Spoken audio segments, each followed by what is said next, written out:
Now, your forecast first, sponsored by Matex Heating, Cooling, and Plumbing. Well, good evening to you. We are watching the Storm Tracker Doppler, but we're not seeing a whole lot out there tonight. There's still a small chance of a few isolated storms that could fire. While many of you are probably going to be asleep tonight. We'll talk more about that coming up. But boy, it is still warm. There is a cold front that is on the move, and that front is going to get in here for tomorrow. That's going to help to bring the temperatures back down so it doesn't feel as muggy as what we've got tonight. As a matter of fact, we think our highs only top out into the lower 80s tomorrow.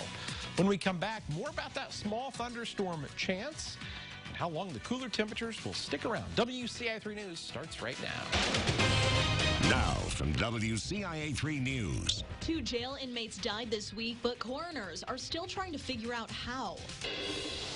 Protesters marched tonight for police reform. That's not all. It's a different use of space for a field near Memorial Stadium, what some are taking it over for. You're watching your local news leader. This is WCIA 3 News at 10. He doesn't show any signs of injury.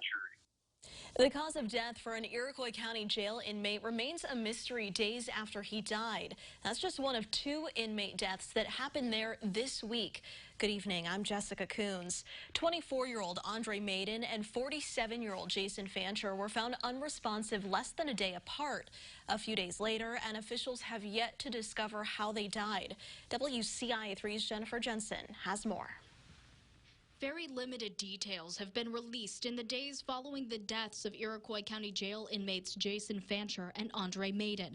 Fancher was found unresponsive on Tuesday and died on Thursday. The Champaign County coroner has not given any details about his autopsy results. Maiden was found unresponsive in the jail on Wednesday and died that same day. The Iroquois County coroner says they were able to narrow down the possibilities of his cause of death through his autopsy. There was nothing that indicated injury to him that would explain a sudden death. We have ruled out blunt force trauma.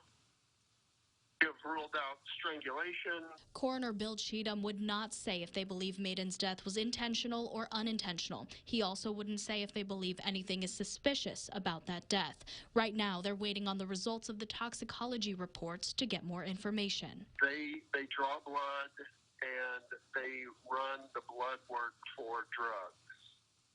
And basically all we're doing is we're trying to eliminate that there are no drugs in his system. Maiden was in jail waiting for trial on the charge of first-degree murder after being accused of stabbing and killing 22-year-old Isaiah Nelson in November last year. Fancher was in jail waiting for his jury trial for a first-degree murder charge in connection to the death of 54-year-old Pam Williams in rural Sheldon. We tried to contact Fancher's family but did not hear back. Maiden's parents shared their frustrations with us yesterday. State police are investigating both deaths. As of tonight, they have not shared any more details. A man who helped murder a state trooper 44 years ago is now walking free. The Illinois Prisoner Review Board voted on this yesterday. James Taylor was arrested in 1976 for holding down Trooper Leighton Davis while Aaron Heisch shot and killed him. Taylor has been released. Heisch was not. Kurt Davis is Leighton's grandson. He's also the Effingham Police Deputy Chief. He feels the decision to free Taylor isn't fair. They ended his suffering and released him, and he is free to walk. But my grandfather is not free to walk. Our pain is not free and clear. It's not gone. We live with it forever. Every Christmas, every Thanksgiving, every birthday, every new child born in our family. The board looked at factors like good behavior and the fact that Taylor was not the one who fired the deadly shots. Heisch's release will be up for the board's approval again next year. We have an update now. A man is facing murder charges after a deadly shooting in Springfield this month. It happened outside Wet Bar on South 5th Street. Police say 32-year-old Darius Jones was killed. 26-year-old Jonathan Austin is charged with murder now. He's in custody at the Sangamon County Jail on $5 million bond. A man is recovering after he was shot last night. This happened near College Street and Leafland Avenue in Decatur. Police say a 36-year-old man was shot several times. He's in serious but stable condition. About an hour before that, shots were fired near the intersection of Division and Union Streets. 2 people were in a car when they were shot at. No one was hurt. The car was damaged. At this time, police don't believe the 2 events are related. A woman is dead after state police say she drove into the back of a tractor. It happened this morning east of Neoga. They say 27-year-old Hannah Watson-Rauner was driving east when she failed to slow down and hit that tractor. The driver of the tractor was not seriously hurt.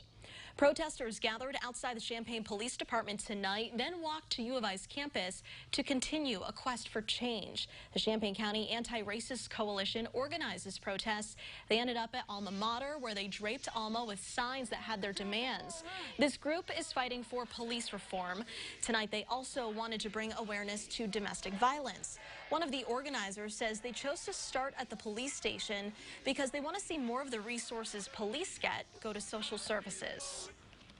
We're still being killed and we're still being murdered and nothing's happening. And so now we're amplifying our voices even more particularly in Champaign-Urbana, where we had more recently gun violence in our community. So we're standing up to make sure that even our own community knows that gun violence must stop. The group had a police escort as they marched from the police station to U of I's campus. Crews spent an hour tonight putting out a house fire in Danville. They were called out to the area of Harmon and Clay around 9 o'clock tonight. WCIA 3's Jennifer Jensen is live there now for us. So Jennifer, still an active scene behind you there. What else can you tell us? And Jessica, fire crews have put out that fire that happened in the house. You see right here, this is what we are looking at. The investigator is inside right now figuring out what caused it. That fire started near the rear of the house. There is severe damage to the entire structure, but the person who lives there was home. But it is important to note that nobody was hurt. Very limited information right now that we have, but if we get any more updates on what caused this fire, we will be sure to bring that to you. Live in Danville, I'm Jennifer Jensen, WCIA 3, your local news leader. All right, Jennifer, thanks for that report. More deputies from the Champaign County Sheriff's Office will be patrolling tomorrow. This is part of Saturation Saturday. They'll be specifically looking for drunk drivers. They want to send the message, drive sober or get pulled over. Illinois, and I believe New York State as well now, as law enforcement is coming together throughout the state and saying, we cannot put up with DUI enforcement because it's hurting lives. So we need to make this stand and make sure our community is a safe place. This is the first time the Sheriff's Office has participated in Saturation Saturday. Taking a look at the latest coronavirus numbers, there are more than 2,100 new cases in Illinois. That makes the total more than 229,000. The 7-day positivity rate has not changed. It's still 4.1%. 20 more people have died. There are nearly 8,000 COVID-related deaths statewide. Several more Illinois counties are now at a warning level for coronavirus. They include Cumberland, Cass, Effingham, Fayette, Morgan, Shelby, and Sangamon counties. The Springfield area has seen a surge in cases recently. Even though overall our numbers are greatly improved since last time we were in warning, we still are in warning. So once you get 2 categories, that's enough to put you in the orange. All 30 counties on the list have 2 or more COVID-19 risk indicators. The Salt Fork School District had another student test positive for COVID-19. This is the district's 4th positive case at the high school since school started and the 3rd this week. Now the superintendent says they're making some changes. In-person learning has been temporarily suspended at the high school. They'll transition to remote learning for the next 2 weeks. That includes a temporary suspension of all high school athletics as well. We're asking parents and high school students to make a 2-week sacrifice, to stay at home, to not go into public, to not be in groups, so that we can stop this spread and then reopen. They hope to reopen the high school on Monday, September 14th, but that will depend on whether or not they continue to have positive cases. Another business has fallen victim to COVID-19. Shiner's Moonshine on South Neal in Champaign will be closing. Tomorrow is their last day. They're having a sale to get rid of everything, but be prepared. It's cash only. They're open 2 to 7 tomorrow. They say the pandemic played a part in their decision to close.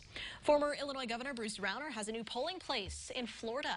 He hasn't officially said that's his place place of residence, but he registered to vote there. It's been 2 years since the former governor lost his job to J.B. Pritzker. He still owns property in Illinois as well as in several other states. Plus, he can still donate to Illinois political campaigns. From your local election headquarters, the state hit a major milestone for the number of mail-in ballot applications, and August isn't over yet. The State Board of Elections says 1 million voters have already applied for their ballots, and officials are expecting even more to come in. They want people to get their applications in early so the system is not overwhelmed by the number of people applying. That's huge. Normally we do about 8.5% by mail in Sangamon County. It's not the primary focus of Sangamon County's voting. And I've got requests today that's double the amount of that. You know, that's pretty extraordinary. While the applications have been filed, the ballots themselves won't be sent until September 24th. You can make over a room or a house, but what about a tank where one is almost done? Plus, it's usually used for tailgating, but not this year, what some are doing with this field instead. And Friday nights are usually all about football, but not this year in Illinois, and that leaves coaches with extra time on their hands.